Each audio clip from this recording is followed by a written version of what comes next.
EPDM rubber roofing has protected flat and low-slope roofs for decades, and its flexibility makes it one of the best-performing flat systems in a climate with Tucson's extreme temperature swings.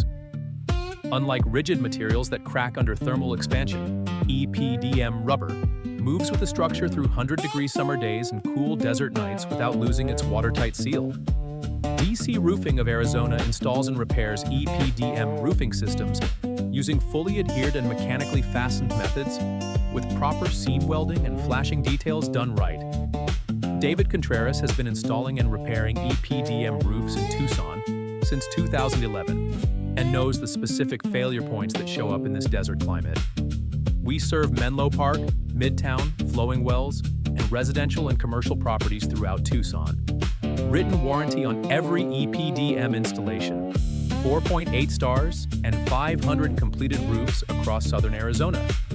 Call DC Roofing of Arizona today for your free EPDM roofing estimate in Tucson.